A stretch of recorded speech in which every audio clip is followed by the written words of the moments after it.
Hello everyone and welcome to my reaction to Jujutsu Kaisen chapter 207. We're finally back from break this week. And it seems I was wrong. I thought that this week's chapter would be titled some variation of Star and Blood and Oil because Chozo is back. But no, it seems it's still just Star and Oil. Guess we're gonna find out if Chozo dies this week or not. Or if Yuki dies this week. I guess it could be either of them. So, without any further ado, sure to like and subscribe if you haven't already. I'd like to try and hit at least 100 likes on this week's reaction. And the next big subscriber goal for the channel is hitting 10,000 subscribers. Let's see how long it takes us to hit 6,000. That's the closest big number. Anyway, now that that's over, let's get right into this week's chapter. It doesn't matter as long as he dies. For the sake of my mother's curse, which makes up half of me and my brothers. And also for Yuji's future. Fine. But at least listen to our plan first. Oh. Alright, I guess Chozo was kind of surprised by how accepting of that Yuki was. Chozo suddenly appears in Tsukumo's moment of need. His plan is... I see. You're going to dismantle his domain. That's why I will need your help for the later stage.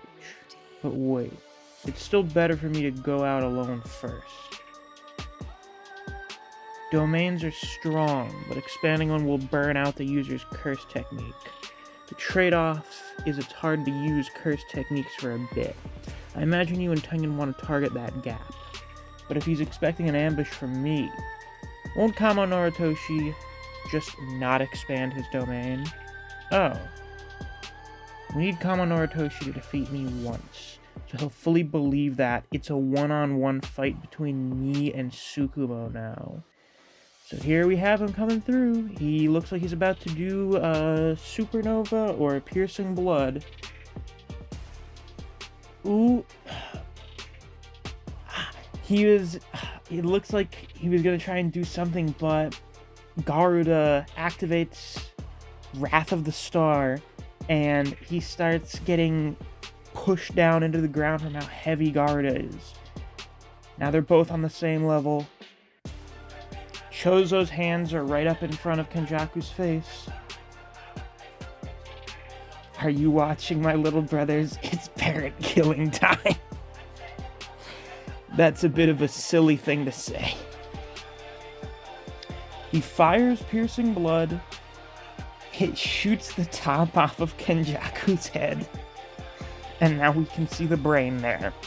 I had a feeling something like that would happen at some point. Both Chozo and Yuki are shocked by the fact that he has survived this. Don't sweat it. The neck spin boxing trick?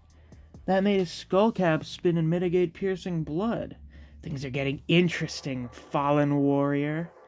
Translator's note, Ochimusha / fallen warriors often depicted with an arrow through a bald top head. Interesting. Oh, and then he just puts the top back on. You little bastard. But she kicks him in the face. Ugh. Luckily, her injury lessened the output of Bombaye. Otherwise, that would have been dangerous.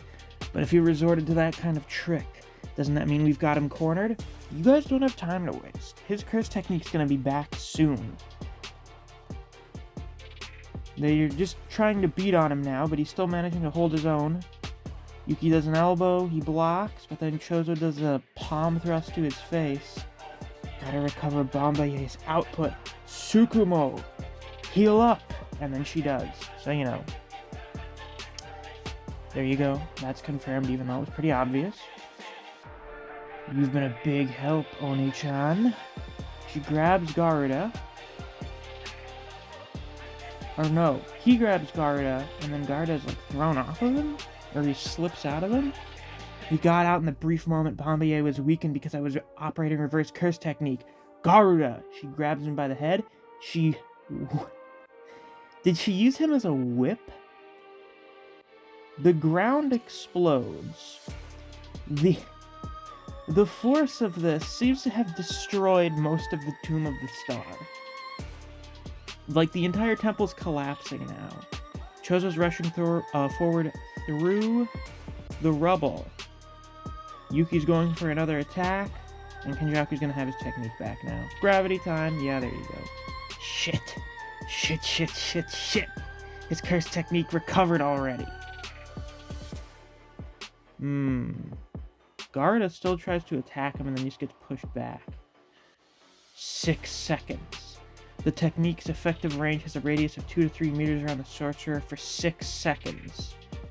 Then he fills the cooldown interval with curse spirit manipulation. But against me, that won't buy you time. She just smashes through the curse. I can win. She lands an uppercut on Kenjaku.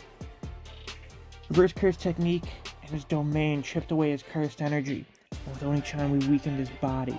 Gravity isn't as flexible as I thought. If that's the effective range, then even if he uses it right next to me, I can build up a last-minute dodge. But what about the theoretical fourth technique? I gotta attack. A chance like this doesn't come twice. Uh-oh. He grabbed her arm. What the...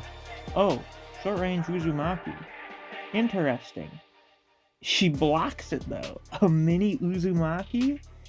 Oh, another one.